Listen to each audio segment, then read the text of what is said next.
Peace and riches blessings. I am Michael B. Beckwith, the host of Take Back Your Mind.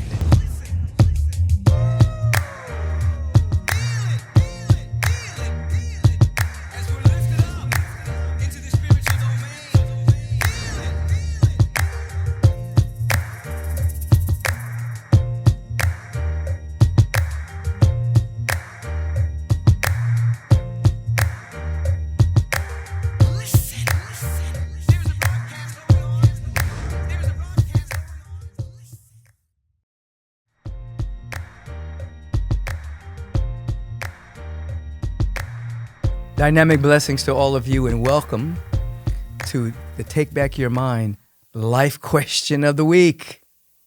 Thank you for tuning in. Here's the question. This question is from Gugu. She spells her name Gugu. She says this: my family are fundamentalist Christians. About 5 years ago, I had a spiritual awakening which put me on the path of growth, dropping the soul-limiting beliefs I was raised with. I've also chosen to love and accept them as they are part of my practice of revering the divinity in everyone. For the most part, it's going well. However, when certain traumatic events take place, such as an illness, a death, or other misfortunes, my loved ones believe that the devil is causing these things to happen, and that in the distant future, if they are faithful, God will fix things. I struggle a lot with how I can support them while they hold these limiting beliefs. I try to hold space for them and be compassionate, but they do not believe anything I say because it is not based on the religious doctrine we were indoctrinated with. How can I be compassionate when they expect me to comfort them in ways that no longer resonate with the knowing of my soul? Gugu, this is wonderful. It's a good question. Let's start with your last question. How can I be compassionate when they expect me to comfort them in ways that I no longer resonate with the knowing of my soul? That's the question you want to ask yourself. How to stay in compassion.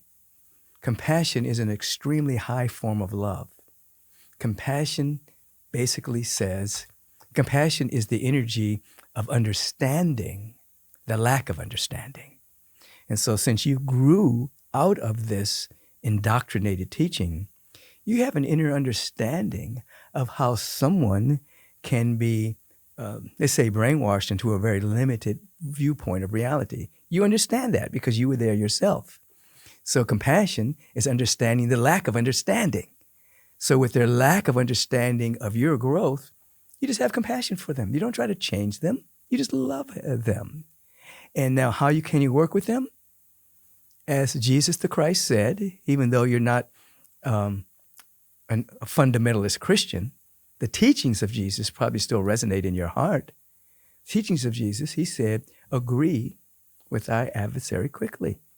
In other words, don't get in an argument with them. If they say the devil's doing this and God's going to fix it in the future, just say, you're right. God is bigger than any problem. The Christ within us is bigger than any issue, and you're right. The God presence is going to fix all of this. Now, just use their own words, but say it from the depth of your own feeling, because somewhere within you, you know that the presence of God is bigger than any problem that anyone is having. So you're just agreeing with them and saying, you're right. God is going to handle this. Now, you know in your mind that in the mind of God, there aren't any problems, that God doesn't solve problems. But in God, consciousness problems dissolve because they're not eternal. But you don't have to say all that. You just say, hey, I understand, you're right. God's going to solve all of this. Agree with thy adversary quickly. Have peace. Have compassion. Love your family. And then maybe one day they'll wake up. But that's not your journey, and that is not your task, and that's not your issue. That's their issue. What is your issue? To love, to have compassion, to hold them in prayer, and for you to keep growing and unfolding and evolving. And remember where you used to be. Gugu, have a beautiful day. Peace and blessings. Thank you for the question. There's so many things going on in the world right now, and there are individuals experiencing a level of anxiety or anxiousness about what's going on in the political scene, what's going on in the world. Meditation provides the context for you to have a real inner sense of peace, not a neglect about what's going on in the world, but a peace within yourself that you can be open to wisdom and guidance and direction from your own soul as to how to move and navigate through the world as it appears to be. I'm here with an invitation for you to join me December 29th through January the 2nd. It's our annual spiritual meditation retreat, and it's the first time in a while that we're actually back in person. You want to come and contemplate the divine within yourself. We're going to be at a beachfront retreat center in Costa Rica. It's going to be wonderful food, wonderful amenities. You're going to want to be there in this dynamic spiritual family that will emerge based around meditation, affirmative prayer, life visioning, yoga, and wonderful surprises, I'm sure. I'm Michael B. Beckwith. Come be with me December 29th through January 2nd. Register today. You're not going to regret it. You're going to give thanks to yourself for taking this bold step in your own transformation. Peace and blessings.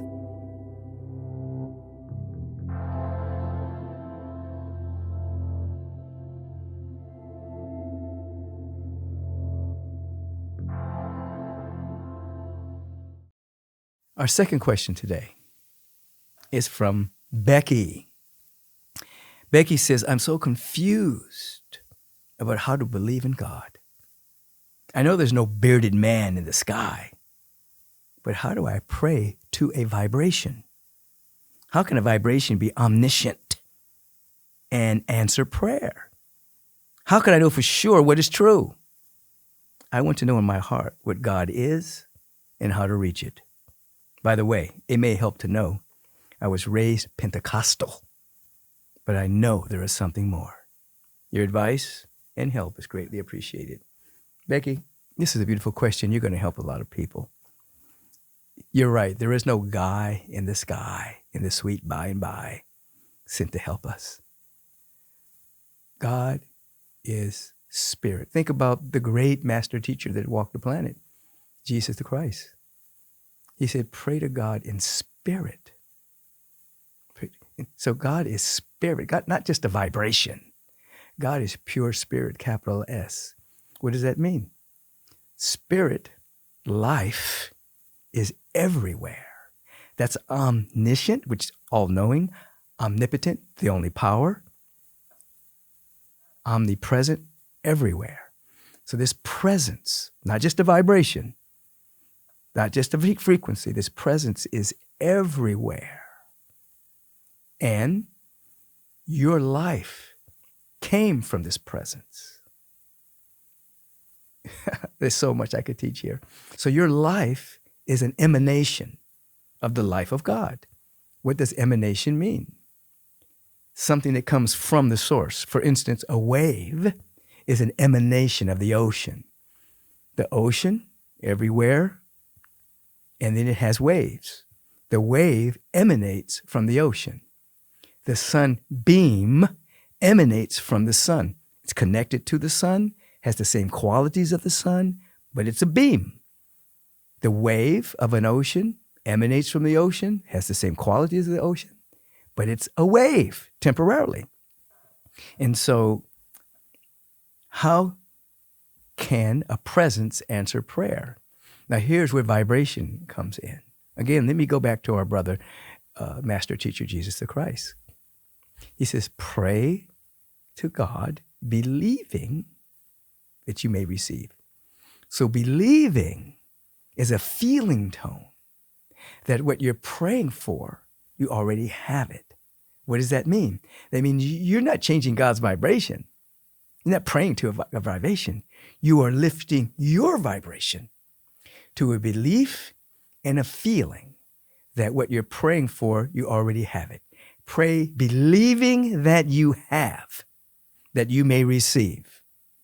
So when you pray and you move yourself into a position of gratitude, you move yourself into a vibrational frequency of thanksgiving, you move yourself into a vibrational frequency of the very thing you're praying for, you're already feeling that you have it. You haven't changed God. You have changed yourself. You've changed your position to God. You've changed your angle to God. You've changed your awareness of God. So that which God is can now what? Become the activity of your awareness. You understand? You see that? That which God is now becoming more and more and more your dominant vibration, your higher frequency. And you ask this question, I really want to know in my heart what God is. Ask. God, presence everywhere. I am open to a revelation.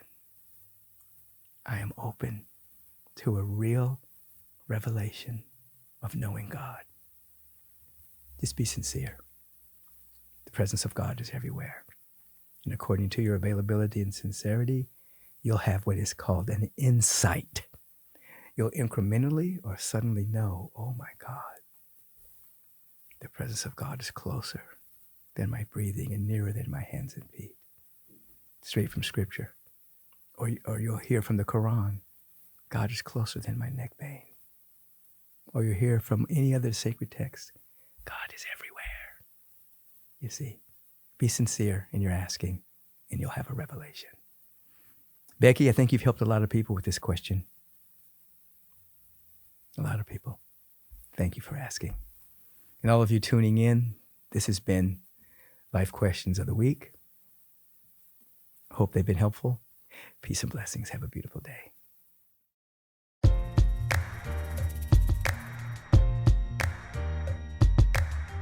Peace and dynamic blessings. Many of you have written letters about how much you really appreciate the Take Back Your Mind podcast and the Life Questions. So appreciate those letters. Now, our particular program here, these episodes, it's powered by spiritual purpose, but it also has powerful sponsorship. The primary sponsor is Agape International Spiritual Center. So everything that goes on here, Agape is behind it. So what I want you to do, I want you to support the Take Back Your Mind podcast. Go to agapelive.com, make a donation, put a little indication that you're supporting the podcast in that donation, or text the word give to 424-321-6243. Write the word podcast so we know you're supporting this wonderful program of Take Back Your Mind. The secondary sponsor is Neutralize. This is the company that actually produces my particular supplemental line called Adaptogen. I have the Super Greens, I have the Elevate fermented mushrooms, and a number of other products that are emerging. Just go to Neutralize.com, find Adaptogen, and you know what? Uplift your spirit, uplift your body. Remember to share all of this with your friends and support our wonderful sponsor. Have a beautiful day.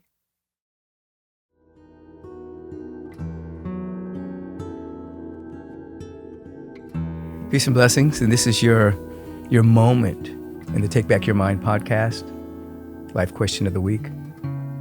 We actually have a level of practicing the art and science of meditation. I mentioned earlier that in another podcast that when I've been traveling recently, a lot of people have been coming up to me and thanking me for this particular portion of Take Back Your Mind, a time to actually be still and to be facilitated into a deep silence. Real silence allows you to have what is called real thinking. I recently did a whole theme on that, sacred silence leading to real thinking, meaning when you go into the sacred silence, you become a candidate for really thinking. Thinking is not mentation. It's not the repetitive thoughts that you have every single day. Real thinking is inspiration. You have become available to the heart mind of the infinite, the presence, to think through you, to be inspired. That's thinking, because it shatters you from your limited point of view, your limited paradigm, your limited way of thinking. So meditation is a way of preparing ourselves for grace, preparing ourselves for inspiration, preparing ourselves for revelation, preparing ourselves for insights and ahas and deep knowings. because we're no longer allowing ourselves to be conditioned by the external world. We're turning within. Let's do that right now. Notice that your feet are placed on the ground. Notice and be conscious that your hands are being placed on your lap, facing upward as a sign of receptivity. Use your imagination for a moment and imagine that there are beams of light emanating from the bottom of your feet, going to the very central core of the earth, reminding us right now that we are earthlings, that we've taken an earthling human incarnation, and we are available to all knowledge that has been birthed by human experience. Anyone who has learned anything through human experience, that which they have learned is still within the noosphere, the mental atmosphere of the planet. We're available to all knowledge learned from human experience. Now imagine that beam of light coming up your legs, the bottom of your spine, and coming slowly, circling clockwise up your spine, out to the top of your head, the beam of light. And you're being reminded that you are a spiritual being having an earthling incarnation. You are a spiritual being first, having a human incarnation, and that you have access to transformational knowledge, intelligence, without a process of experience. You can have wisdom and knowledge through direct insight with your spiritual nature without having to go through experience. So you learn both ways, from someone else's experience and through challenges, and through direct insight.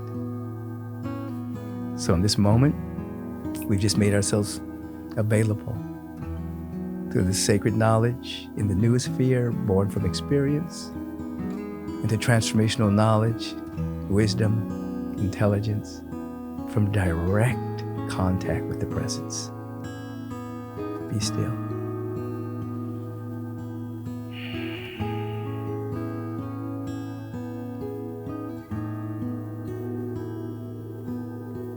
And knowing that the universal presence through universal law answers every single question that you ask, let us go into an appreciative inquiry. Simply ask this: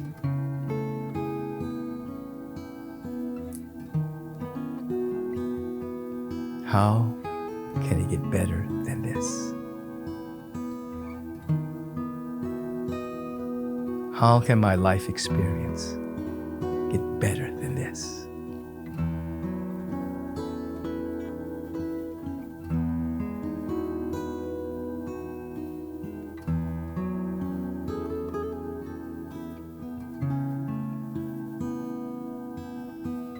Ask this question: what miracles are trying to happen in my life right now? What miracles are trying to happen in my life right now?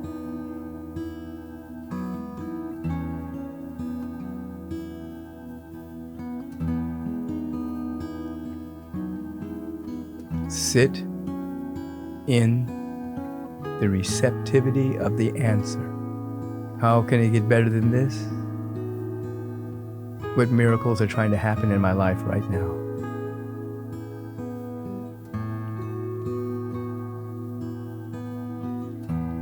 Notice that when you ask that question, there's an opening in you. There's an availability that takes place. For you have asked, and you now shall receive.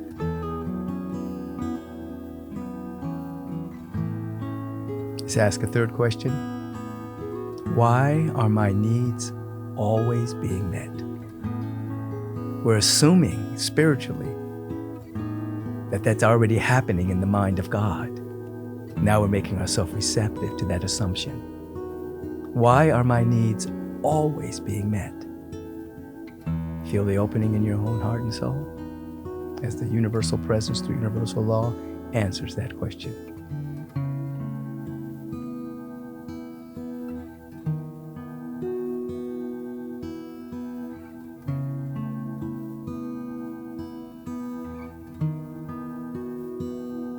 How could it get better than this?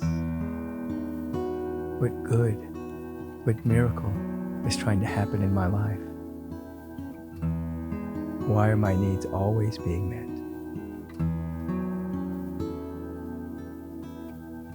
Be aware of your own opening,